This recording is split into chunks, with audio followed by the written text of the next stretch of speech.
Magandang araw po sa inyong lahat. Ako po si Banat Bay. Grabe po, may breaking news po tayo. Nako. Patay tayo dyan. Nako po, ayan na nga ho, sinasabi ko di ba? Matagal ko na sinasabi niya ito Huwag niyong antayin ang pangalanan kayo. Kasi nga, alam mo, iba ito si VP Sara Duterte, derechuhan ito. Kaya sana, nung una pa lang sinasabi ko na tumahimik na, shut the fuck up. Ayaw niyong tumahimik, di ba? Ang kulit niyo O ayan, nagsalita na si VP Sara Duterte, napuno na rin si Baste. Nako po! Ay nako, kasi kayong mga chismoso-chismosa, kung kayo ay hindi masaya sa buhay ninyo, huwag nyo nang pakialaman na may buhay. Porket walang nagmamahal sa inyo, pati mga minamahal ng ibang tao pinakikialaman nyo. Putang ina nyo talaga Ang pakialamero nyo kasi. Alam mo, ang mga taong nangingialam ng buhay na may buhay, ang tawag dyan, alam nyo ko, no? Ha? Gusto nyo real talk? Insecure. Yung mga, alam mo, ako po kasi sanay po tayo sa ganyan Sanay po tayo kasi tayo po ay nag-handle ng mga talent, especially mga babae. Ang mga babae talaga meron silang meron sila talagang problema na makasama ang isa't isa. Hindi ko alam kung bakit. Pero kaya nga tayo merong salitang catfight di ba? Talagang ang babae mahilig yang hindi mo mapigilan yan Medyo kung ang lalaki nagpapataasan ng hihi. Sila po, wag na nating banggitin. Baka ma-sensor pa tayo dito.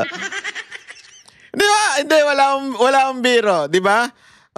Kasi nga, sabi ko nga sa inyo, kung ikaw ay walang magawa sa buhay, kung ikaw ay malungkot, walang nagmamahal sa'yo, huwag ka nang tumahimik ka na lang kasi magagalit lang ang tao sa'yo Di ba? Nakakasira ka ng buhay na may buhay. Yan ang it's really obvious na kung anong nangyayari. At eto mga kababayan, baka sabihin kasi nung iba dyan, Banat Bay, akala ko ba focus na tayo, di na natin pag-uusapan yan, yung mga chismis na yan. Alam mo, ako po, matagal ko na sinasabi yan. Ilang araw ko na po sinasabing tahimik na. Huwag na niyong palakihin, huwag niyo nang palalain, huwag niyo nang pag-usapan. Ang dami niyo pa rin komento ng komento Ang dami niyo pa rin satsat ng satsat dyan. At ayan na nga po, nagsalita na ang ating Vice President. At alam niyo mga kababayan, hindi na natin may iwasan na pag-usapan to once and for all. Pag-usapan natin to para manahimik na yung sobrang daldal. At this time, pinangalanan na. Walang iba kung hindi si Maharlika. Again, am I siding with Maharlika or Joey or si Jazz? Hindi. I'm just giving you facts. Facts tungkol kay Jazz. Yung sinasabi nilang sinasabi ko doon na dinidepensa ako. Hindi. Sinasabi ko, mayaman yung maali. Dahil kilala talaga yan sa Bacolod. Tanong sa Bacolod. Kilala ang pamilya nila. Hindi pagdepensa yun. Sinasabi ko lang yung facts. Ngayon, again kasi yung iba naman dyan, hindi, this is about Amy Marcos. Hindi na ito about Amy Marcos. Alam ko si Joey Macam Amy Marcos. Alam ko yan. Kasi 'di ba kung maaalala nyo, nagdebate pa nga kami niya ng live Alam ko na noon pa yan. Given na yan. At the same time, hindi po ako, hindi ako Amy. Kasi baka akala nung iba sinisiraan ko lang si Maharlika. Hindi po. Wala na akong pakialam sa kanya. Wala akong pakialam sa kanya. Ang gusto lang natin, once and for all, tumahimik na sila. Nag-aaway sila sa isang bagay na hindi naman dapat nila pinakikialaman dahil may nasisirang samahan. This time, hindi na tayo magpapaligoy-ligoy. Dediretsuhin na po natin. Dahil naman, dinediretso naman na ni VP Sara Duterte at ni Baste.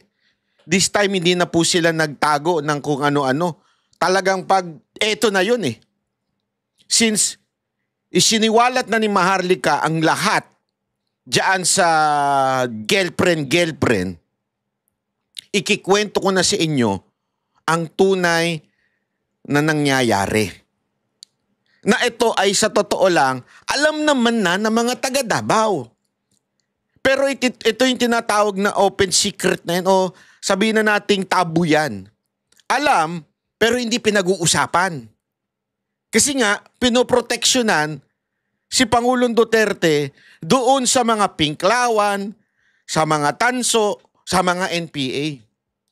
Pero dahil sa ginawa ni Maharlika, pinagpipiestahan tuloy ng mga pinklawan, ng mga NPA, ng mga tanso, itong mga vlogger na ito. At maging si Pangulong Duterte pinagpipiestahan na rin. Kaya nga, nagsalita na yung dalawang anak. Actually, 3 pala silang nagsalita na. At ititimbang ko sa inyo at sasabihin ko sa inyo kung anong nangyayari sa aking opinyon. Ulitin ko ha, wala po akong gustong siraan, wala po akong pinapanigan, wala po. Ang akin lang, tumahimik na kayo dahil tinamaan na ang anak ni Pangulong Duterte.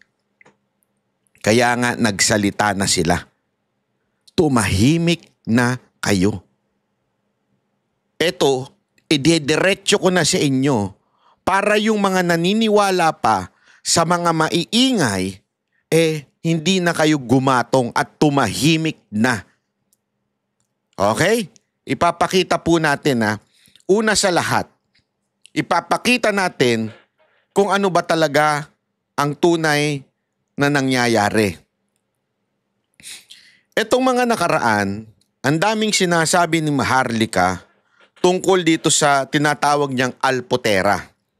Na alam naman po natin na, I think, ewan ko kung pinangalanan niya, pero alam naman ng lahat kung sino yung tinutukoy, yung po si Jazz. Yung pong mistisang maganda na laging kasama ni Pangulong Duterte. Sabi ko nga ho sa inyo, wala ako itatago dito ha. Ikikwento ko sa inyo. Kaya hindi ako nagsasalita tungkol diyan dahil ako mismo, ilang beses akong nakapunta sa Malacanang nung Pangulo si Pangulong Duterte at nakikita ko kung sino po ang nakapaligid sa kanya at kung anong treatment nila kay Pangulong Duterte at kung anong treatment ni Pangulong Duterte sa kanila. And they were all professionals. Habang nandun sila, wala naman ako nakikitang naglalampunchingan. Wala ako nakikitang, of course, professional kasi si Pangulong Duterte. Ang private ay private. Kung ano man ang gawin nila sa pribado, wala akong pakialam. Pribado yun eh. Ang importante sa akin, nakikita ko na maayos naman ang approach nila. At yung lahat ng mga babaeng nakapaligid kay Pangulong Duterte, oo, hindi lang po si Jazz. Lahat po sila ay profesional. Lahat po sila ay respeto ang ibinibigay kay Pangulong Duterte. Alam nyo, sabi ko nga sa inyo, nakakausap ko po sila noon. Madalas ko po silang nakakausap noon. Wala po akong nakikitang, sandali, medyo bumabastos na itong isa. Walang ganon. Ngayon, kung magbastusan sila sa private life nila, abay problema na nila yun. Huwag ko nang pakialaman. Kung gusto nila magbastusan sa isa't isa. Di ba, ganyan naman tayo pagka ano eh. O, iba to, hiwalay to. Hiwalay to. Ganyan tayo sa mga jowa natin, asawa natin, o kaya mga asawa natin. Sige na, bastusin mo na ako. Basta private, wala na tayong pakialam. Yun ang sinasabi natin ngayon.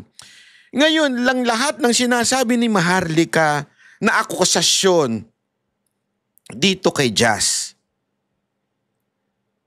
Alam nyo, ang inuungkat ni Maharlika dito ay yung matagal ng ibinaon o i-move on ng pamilya. Ano po yun? Yung po ay ang naghiwalay ang tunay na asawa ni Pangulong Duterte na si Ma'am Elizabeth, na nanay ni BP Sara Duterte, nanay ni Baste at nanay ni Pulong. Alam natin na anal po yun. Anal po yun. Ibig sabihin po ng anal, wala na. Wala na pong bisa yung kanilang kasal. Hiwalay na. Sa madaling salita, si Pangulong Duterte ay single. O sa English, single.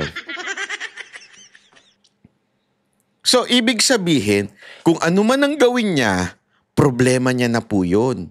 Wala na tayong problema doon.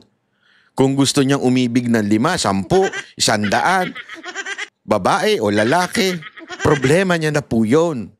Ang importante sa atin, gawin niya trabaho niya. And yun po ang ginawa ni Pangulong Duterte. Okay?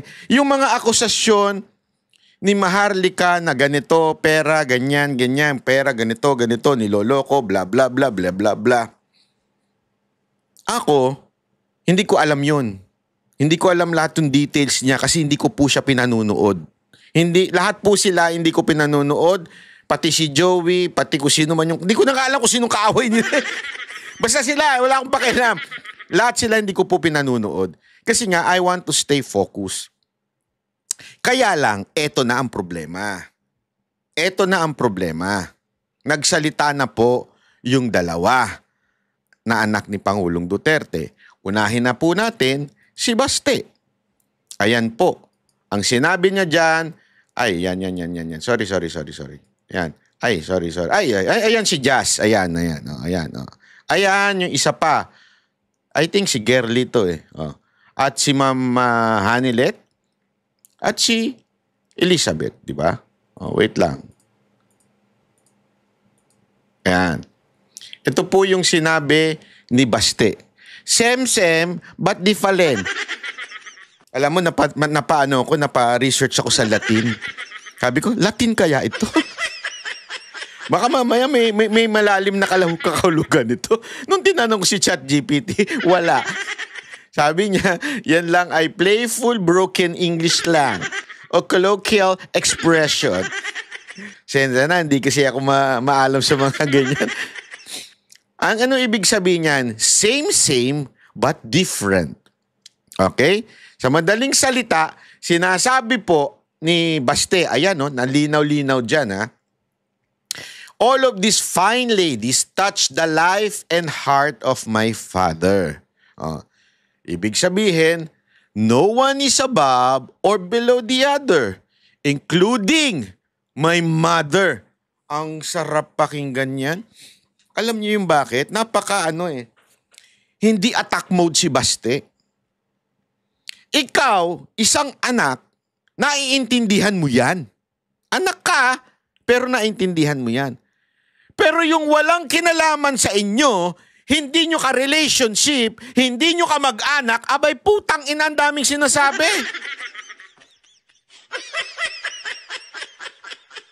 Nagigets nyo? Hindi ko maintindihan, mas nakikialam pa, mas may alam pa yung alpuchera. Iba yung alpuchera sa alpuchera. Yung sa madaling salita, yung chimimay. Isang beses lang na, alam mo yung tumambay lang doon, ang dami nang sinasabi. Kung yung mismo ngang anak sinasabi niya at naiintindihan niya na lahat ng babaeng dumaan sa buhay ng tatay ko, lahat sila ay pantay-pantay. Kasama na dyan ang nanay ko. Grabe, sabi ko, ito yung taong iba. Iba talaga. Pwede naman niya sabihin na, pero syempre iba yung nanay ko. Siya talaga yung pinakasalan. Pwedeng ganun eh. Di ba? Pero at the same time, ayaw niyang ma-offend si Ma'am Hanilet at yung iba pa niyang girlfriend. Nagigits niyo ba? Ito pa lang, taob na lahat na sinasabi ni Maharlika na kung ano-ano tungkol doon sa girlfriend. Ano pa sabi niya dito ha? It is what it is. Lahat sila may kontribusyon sa tatay ko. Lahat sila merong equal. Equal! Alam mo ba ibig sabihin ng equal, neneng? Hoy, alam mo ibig sabihin ng equal? Lahat sila may ambag. Ikaw lang ang wala. Sa pamilya nila. Panggulo ka pa. Lahat sila may ambag kay Pangulong Duterte. Alinaw na. Kaya kung magagalit kayo sa mga girlfriend ni Pangulong Duterte, mag-isip kayo. Nilaso na isip ninyo. Ano to? Mas matalino pa yun? Mas may alam pa yun kaysa kay Baste? Ay putang inantangan nyo. Nagigits nyo ba? Kasi ang dating, parang mas pinaniniwalaan nyo pa yun na may alam sa pamilya. Bagong salta lang yung animal na yan eh. Bagong pasok, hindi niya kinakausap yan nun eh. Ng pamilya eh. Eto, anak. Mula nung lumabas siya, anak siya. So walang ibang may karapatan na magsabi kung ang isang girlfriend ni Pangulong Duterte ay masama o hindi. Nagigits nyo ba? Bobo na lang ang hindi makaintindi. Kasi kaya nga sinasabi ko sa inyo, wala akong pakialam, wala akong pinaniniwalaan sa kanila kung hindi yung pamilya ni Pangulong Duterte. Bakit? Sila yung pamilya. Sila ang nakakaalam kung sino ang tama sa tatay nila. Wala nang iba. Yung iba puro mga...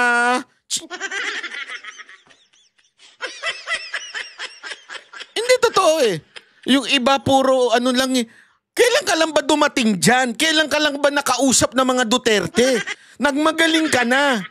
Yung totoo, pasensya ka na Maharlika ha. Wala akong problema sa lahat ng pinaglalaban mo. Pero please lang, tantanan mo na ang girlfriend ni Pangulong Duterte. Eto na si Basti nagsasabi, lahat sila pantay-pantay. Lahat sila. Lahat. Kasama pananay ko.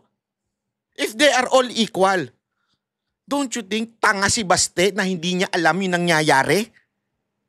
Sa tingin nyo, sino tanga? Si Baste o si Maharlika? Tanungin ko kayo. Sige, kayo sumagot. Hindi pa pwedeng isa, pareho silang hindi tanga. Hindi. May isang tanga dyan.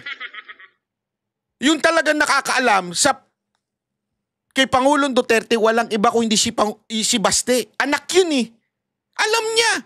Sa tingin niyo hindi niya alam yung nangyayari? Sino jowa ni Pangulong Duterte? Ayan na nga eh. Ito nga matindi dyan eh. Pwede pa nga sana nating hulaan kung picture lang ni Ma'am Elizabeth ang nandyan. Hindi, nilagay niya na lahat ng picture. Wala na hula-hula dito. Wala nang blind item. Ayan na, may picture na.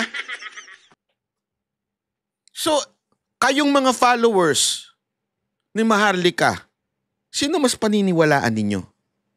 Etong si Baste o si Maharlika? Don't tell me na dideceive si Baste. Sige nga. Nadidisip si Baste, wala siyang alam, tinago lahat. Tapos alam ni Maharlika. Hindi, sana nga kung ang kaaway ni Baste si Sara Duterte. Ibig sabihin, magkaiba sila.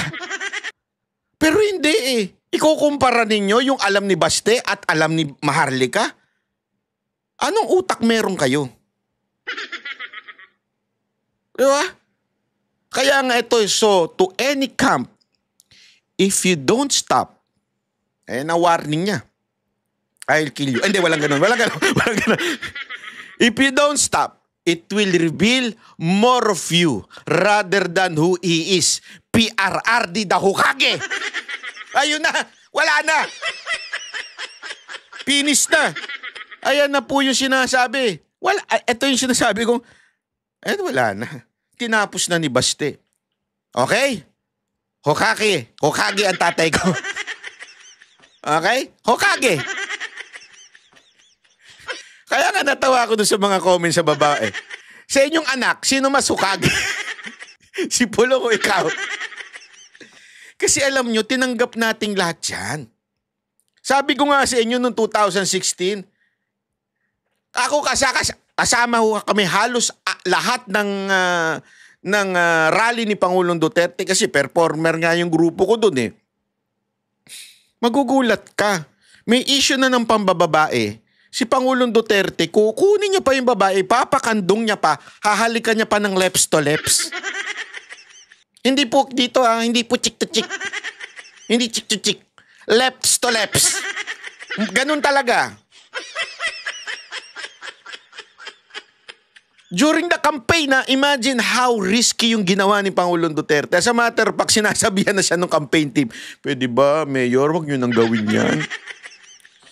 Kaya nga tawan-tawa kasi, yun yung kasi noong una, hinayayakap lang niya, halik-halik lang. Yung slight lang. Nung sinabihan daw siya, mas lalo siyang nag-init. Pinakantong niya, ni-lips to lips niya yung babae. Tapos tinanggap siya ng taong bayan. Alinaw na po. Bakit niya pwedeng gawin yun? Tanungin ko kayo, bakit niya pwedeng gawin yun? Sige nga. Sige, kung mautak kayo.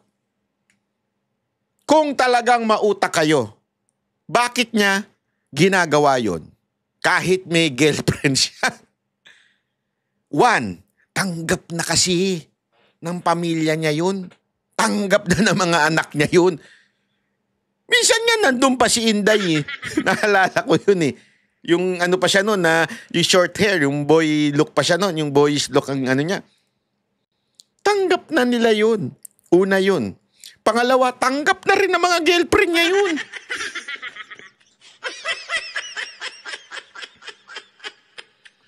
Tanggap na nila, Hokage talaga po si PRRD.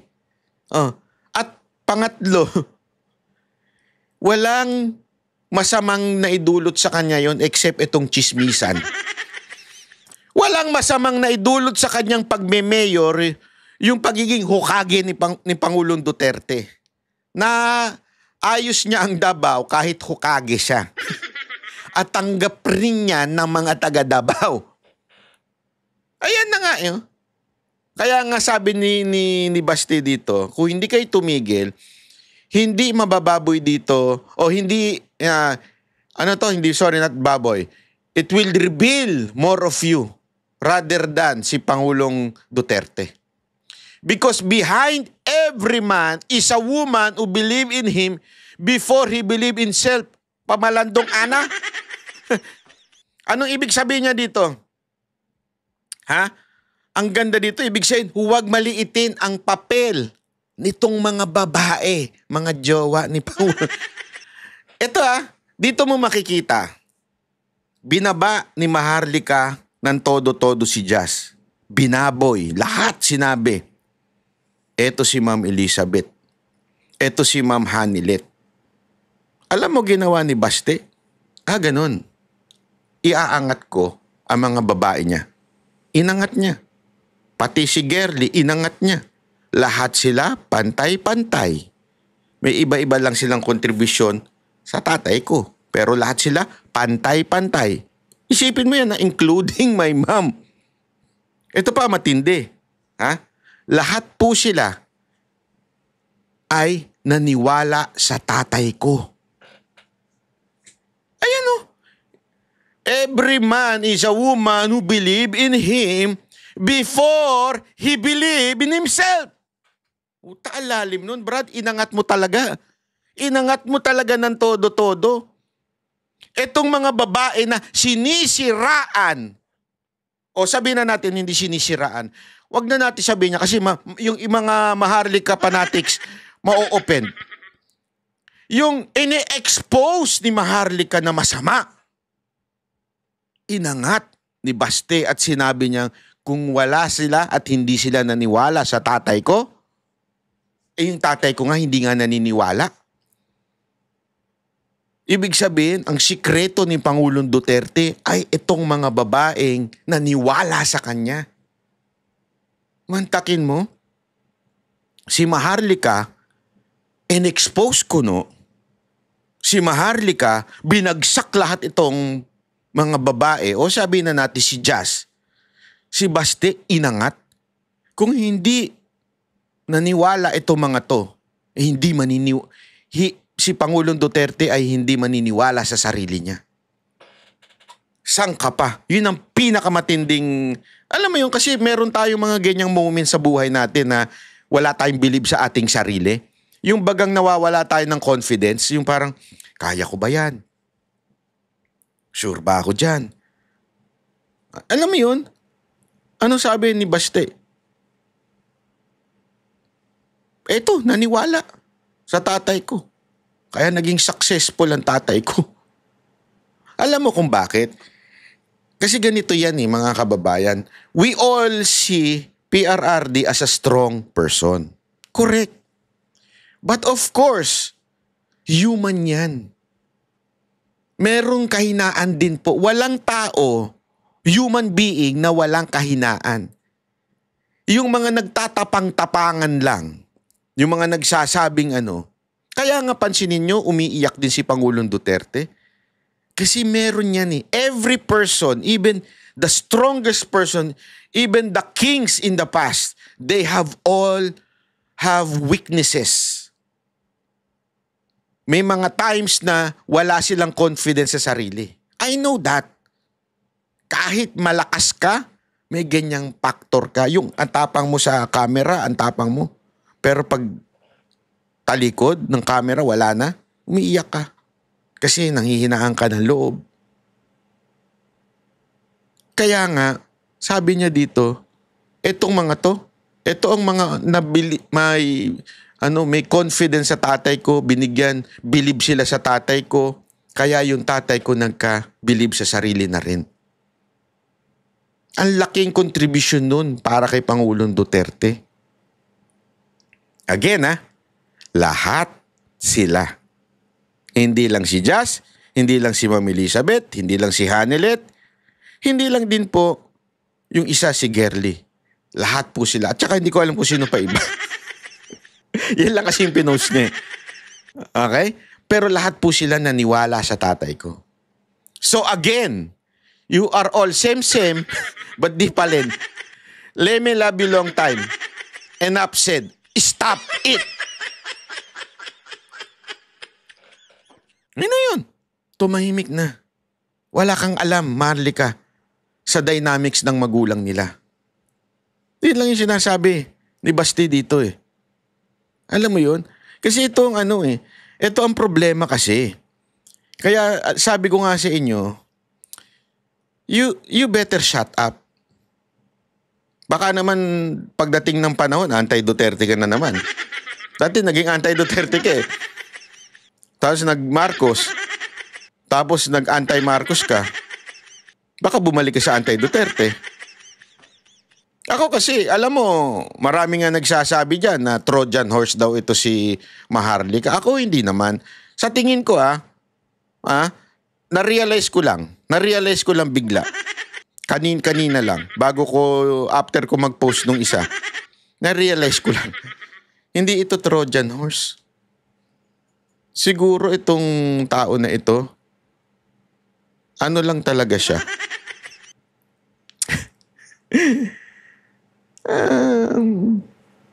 Weak. Weak in a way na hindi yung weak na katulad ni Marcos Alam naman natin malakas ang